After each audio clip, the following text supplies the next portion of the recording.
Hi guys, hello everyone, hello mga Sisilab. Welcome back again to our YouTube channel and this is me, your Sisilabs Chading. In this video ay i-share ko sa inyo kung paano ako magplansya ng buhok ng maiksi. Usually kasi mga Sisilab, pag nagre-reband tayo ng maiksing buhok, minsan ang problema natin pagkatapos i-reband ay nagpa-fly away. So disclaimer lang mga Sisilab, ito yung way ng aking pagpaplansya sa maiksing buhok na effective sa akin at nais ko itong ibahagi sa inyo. At kung gusto nyong malaman at interesado kayo sa video ito, please keep on watching and let's get started!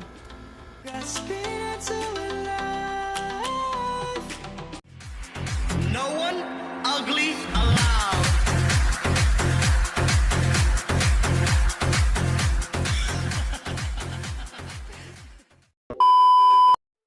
Alright mga Sisilab, so before po tayo magplansya, make sure nakapartition yung buhok ng ating client into 4 section. Bali, dalawa sa harapan, magkabilang sides, then dalawa naman po sa likod para po malinis tingnan yung ating pagpaplansya at hindi magulo. Since nakapartition po sa dalawa dito sa likuran mga Sisilab, nakapag-create po tayo ng parang pa-letter V na pabaliktad. Yung ginawa po natin kasi dito sa right side, yung ating section is paslanting siya na pataas. Then sa left side naman, paslant na pababa. So nakapag-create tayo ng parang letter V na pabaliktad. So ganyan po yung ating sectioning or yung positioning ng ating paplantsahin. So ganito naman po yung ang ating paghagod ng plancha mga Sisilab. Since yung ating dito sa right side ay nakaslanting siya sa pataas, so dapat yung ating plancha naman po ay nakaslant pataas. So ganyan lang siya mga Sisilab. So dito naman sa bandang left side, parang alternate lang siya mga Sisilab. Kung doon sa right side ay pataas, dito naman sa left side ay pababa yung way ng plancha natin.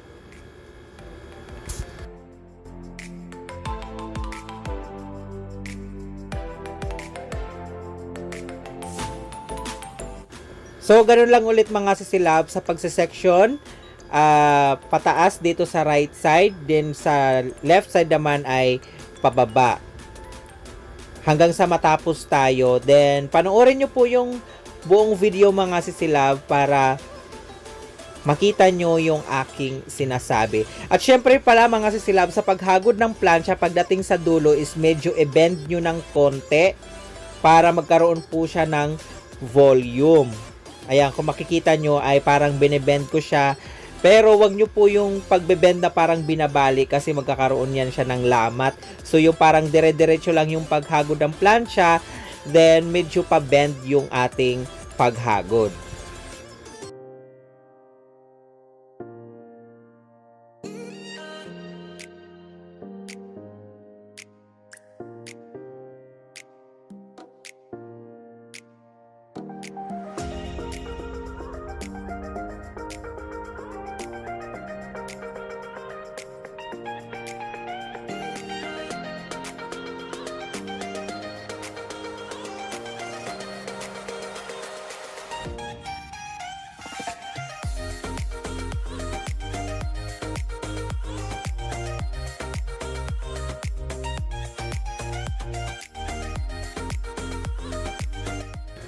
At tips ko pala sa inyo mga Sisilab, pag nagplansya kayo, lalong-lalo na doon sa bandang roots, so huwag nyo masyadong i-press ng todo yung plancha para hindi magkaroon ng lamat or linya yung pinaka-roots natin.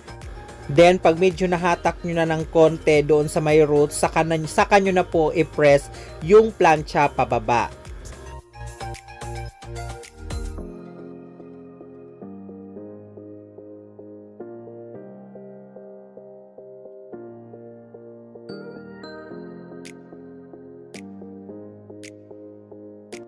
So kung mapapansin nyo mga Sisilab, naka-volumize or papasok yung buhok ng ating client.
Yan po ang kanyang itsura once na hinawi natin yung buhok dito sa harapan, naka-volume po siya paloob. 'Di ba? Napakaganda niya tingnan, napaka-perfect. Char.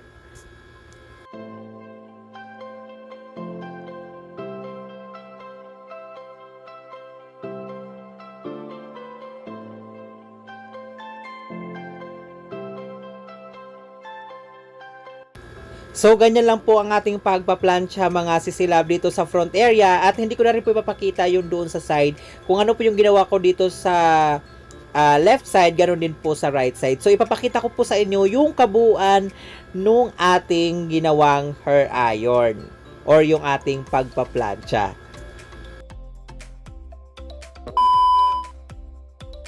Alright mga sisilab, so ito na po yung kabuuan ng ating ginawang pagpaplansya. As you can see, naka-volumize yung buhok niya. Napakaganda tingnan, nakapaloob at sana nakatulong ang videong ito, lalong-lalo na sa mga nagre-reband na maikli ang buhok.